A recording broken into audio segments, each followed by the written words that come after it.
One celebration, one mistake, one moment everyone thought would be remembered forever. That's all it took. In the middle of joy, something went terribly, irreversibly wrong. These are the worst ways people died on their wedding day stories that began with vows, music, and smiling faces, and ended in shock, sirens, and silence. The groom who never made it to the altar. It was a warm afternoon in the summer of 2015 in southern France. The setting was perfect. A countryside villa, long tables dressed in white, guests arriving early, laughing, taking photos. The groom was in his early 30s, relaxed, excited, and eager to make a memorable entrance. Instead of arriving quietly, he chose spectacle. Before the ceremony, the groom decided to celebrate with friends by firing a handgun into the air, something he had reportedly done before during parties. It was meant as a playful display, a loud announcement of happiness. A few seconds of noise before the vows. What he didn't realize was that the handgun was loaded. Witnesses later said the atmosphere was casual. No one panicked at first. The groom raised the weapon, smiling, tilted it upward, and pulled the trigger. The sound was sharp, different. And then he collapsed. At first, people thought it was a joke, part of the show. But when he didn't get back up, panic tore through the courtyard. Someone screamed. Guests rushed forward. Blood spread quickly across his shirt. Emergency services were called immediately. Paramedics arrived within minutes and attempted resuscitation, but the injury was catastrophic. The bullet had struck him at close range after an apparent misfire or ricochet. He was pronounced dead at the scene, on the very ground where his wedding ceremony was supposed to take place. The bride arrived shortly after, still in her wedding dress, unaware of what had happened. She was told before she even stepped out of the car. Police ruled the death an accidental discharge. No charges were filed, but the wedding was permanently canceled. The venue closed for days. The guests went home in silence. A celebration meant to last a lifetime ended before it even began, because one dangerous tradition met one irreversible mistake. But the next death didn't happen before the ceremony. It happened seconds after the vows were spoken. The bride killed by celebratory gunfire. It was December 8, 2007, in a village in northern India. Weddings. There are loud, joyful, crowded affairs. Music echoes through the streets. Fireworks crack in the sky. And sometimes, gunfire is used as part of the celebration. The bride was 23 years old, newly married. She had just finished the ceremony and stepped outside with her husband to greet guests. The crowd surged forward, cheering, clapping, laughing. Someone in the crowd raised a gun and fired into the air. What they didn't realize was that gravity doesn't celebrate. The bullet came down. Footage and witness statements later described a sudden pause, then chaos. The bride dropped to the ground without a sound. At first, people thought she had fainted from exhaustion. Then they saw the blood. The bullet had struck her in the head. Guests screamed for help. The groom held her, shouting her name, while others called for an ambulance. She was rushed to a nearby hospital, but doctors declared her dead shortly after arrival. Police later confirmed the cause of death, a gunshot wound caused by celebratory firing. The shooter fled but was later identified and arrested. The wedding hall was sealed as a crime scene. Decorations still hung from the walls. Food sat untouched on tables. Music equipment remained powered on, playing to an empty room. In the aftermath, authorities renewed warnings against celebratory gunfire. Posters were printed, announcements were made, promises were issued. But for one family, the lesson came too late. She left her home that morning as a bride. She never lived to see her first night as a wife, and the next wedding death wasn't caused by a weapon at all, but by something far more common. The groom who drowned during wedding photos. It was July 2018 in Ontario, Canada. A lakeside wedding, calm water, soft evening light. The ceremony had gone perfectly, and the newly married couple wanted one last thing before the reception: dramatic photos by the lake. The groom, 29 years old, was athletic and confident. The photographer suggested a shot near the edge of a small dock. The water looked still, shallow, harmless. What they didn't realize was how quickly conditions changed near drop-offs. The groom stepped onto the dock in his suit and dress shoes. As he leaned closer to the water for the shot, he slipped. Witnesses said he hit the surface hard and immediately disappeared beneath it. At first, guests laughed, thinking he'd pop back up, soaked but fine. Seconds passed, then more. The laughter stopped. Someone shouted that he wasn't coming up. Friends jumped into the lake fully clothed. The water was colder than expected. Visibility was poor. The groom had sunk into deeper water near the dock's edge. Emergency crews arrived quickly and pulled him from the lake, but he was unresponsive. CPR was performed on the shoreline while guests watched in horror.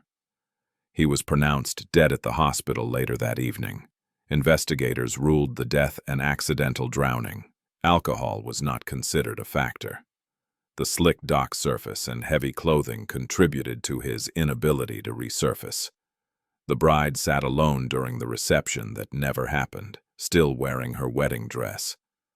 The lake was quiet again by nightfall, but for everyone there, it would never feel peaceful again.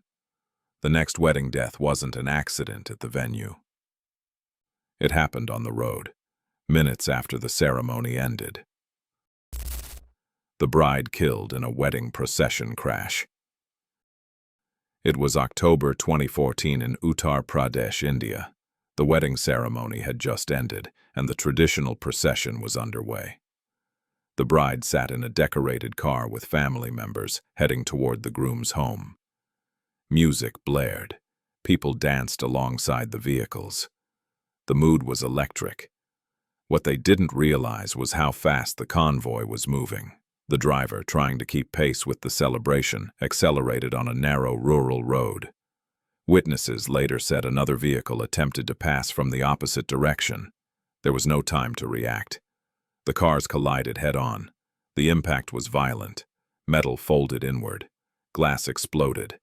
The bride was thrown forward inside the vehicle, sustaining severe head and internal injuries. Bystanders rushed in, screaming for help. The procession stopped instantly. Music cut off mid-song. Guests stood frozen as the wreckage smoked in the road. She was rushed to a hospital but died before doctors could stabilize her. Police ruled the crash accidental, caused by reckless driving and overcrowded vehicles. Charges were filed against the driver. The wedding decorations were removed from the wreckage hours later. The road reopened by nightfall, but the bride's family returned home without her. She survived the ceremony. She survived the vows. But she never survived the drive meant to begin her new life, and the next wedding death came from above, without warning. The guest killed by a falling tree. It was June 2016 in Pennsylvania, United States. An outdoor wedding set in a wooded park. Folding chairs arranged beneath tall trees. The weather was warm, slightly windy, but nothing seemed dangerous. The ceremony had just begun. Guests listened as the officiant spoke. Birds chirped, leaves rustled overhead.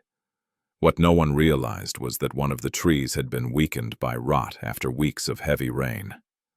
Without warning, a massive branch cracked. The sound was sharp and violent. Guests looked up just as the branch came down. It struck a guest seated near the aisle, a woman in her 40s attending the wedding of a close friend. Panic erupted instantly. Chairs overturned. People screamed and ran. The ceremony stopped mid-sentence.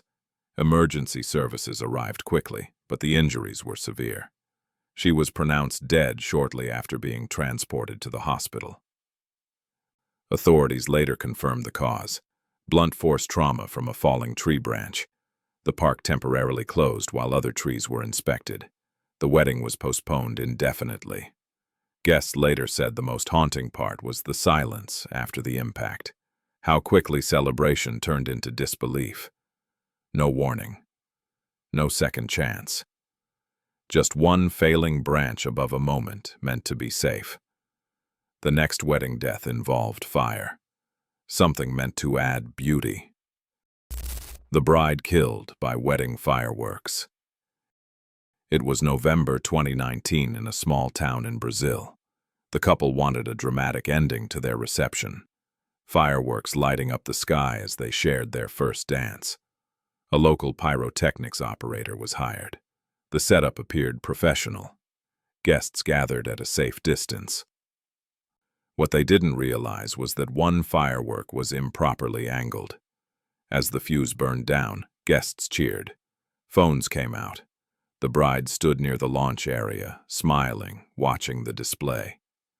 Then the firework launched sideways. Footage from guests shows a bright flash, then screams. The projectile struck the bride directly, causing catastrophic injuries. People ran toward her, some shouting for help, others backing away in shock. The groom collapsed beside her as smoke filled the area. Emergency responders arrived quickly, but the injuries were fatal. She was pronounced dead at the scene. Investigators later ruled the death an accident caused by improper setup and insufficient safety barriers. Charges were filed against the operator. The reception ended in darkness. The fireworks were never finished. A moment meant to sparkle in memory burned itself into tragedy. And the final wedding death happened not at the ceremony but during celebration that went too far. The bride killed by a falling tree at her ceremony. It was August 11, 2012, in Wharton State Forest, New Jersey. The bride was 34 years old. She had chosen the location carefully. A quiet forest clearing, tall trees, natural light. She wanted something simple, peaceful, and meaningful. No ballroom, no stage lighting, just nature. The guests were seated. The officiant stood ready. The bride had just arrived. The forest was calm, no storms, no visible danger. Leaves barely moved in the late summer air. Photographers adjusted lenses. Guests whispered. There was one detail no one noticed. What they didn't realize was that one of the towering trees above the ceremony area was already dead on the inside. Investigators would later confirm the trunk had been severely rotted internally, weakened by age and decay that could not be seen from the outside. As the ceremony began, a loud cracking sound cut through the silence. At first, some guests thought it was part of the forest, a branch, an animal. Then the tree started to fall. There was no time to react. No warning, no chance to move chairs or shout instructions. The tree came down in seconds, striking the bride directly. Guests screamed, chairs overturned. People ran forward in shock, trying to lift branches, trying to help. Emergency services were called immediately. First responders arrived quickly, but the injuries were catastrophic. The bride was pronounced dead at the scene. The official cause of death was blunt force trauma. Authorities ruled the incident an accidental death. In the aftermath, the park was temporarily closed. Tree inspections were ordered. Permitting policies for outdoor ceremonies were reviewed. The reception never happened. The dress was never worn again. One moment she was stepping into her future. The next, the forest went silent. The groom shot dead at his wedding reception. It was December 2014 in Karachi, Pakistan. The wedding ceremony had ended successfully. Guests filled the reception hall. Music played. Food was served. The groom in his early 30s stood greeting relatives and friends, smiling, accepting congratulations. This was the moment everyone remembers, the part where the pressure is gone, the part where people relax. What they didn't realize was that someone inside the hall wasn't there to celebrate. Witnesses later told police the first sound didn't register as gunfire. In wedding halls, loud noises are normal. Music, firecrackers, cheers. Then the groom fell. Multiple shots had been fired at close range. Panic exploded through the hall. Guests screamed and ran for exits. Some dropped to the floor. Others hid behind tables. The groom lay bleeding in front of his family. Emergency services were called immediately. He was rushed to a nearby hospital, but doctors were unable to save him. He was pronounced dead shortly after arrival. Police confirmed the death was a targeted shooting. The attacker fled the scene but was later identified and arrested. Investigators stated the motive was a personal dispute unrelated to the bride. The wedding was not the target. The groom was. The reception hall was sealed as a crime scene. Decorations remained hanging. Plates of food sat untouched. Music equipment was powered down.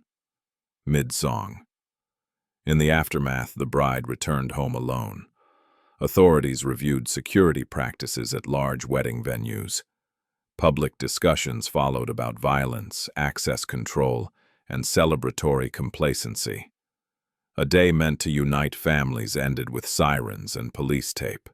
One man came to celebrate. Another came with a weapon. Only one left alive. Weddings are supposed to mark beginnings, but in these stories they marked endings. Different countries, different traditions, different mistakes, but the same result. No photo, no celebration, no moment of spectacle is worth a life. If this video stayed with you, take a moment to reflect, and then watch the next story waiting on this channel.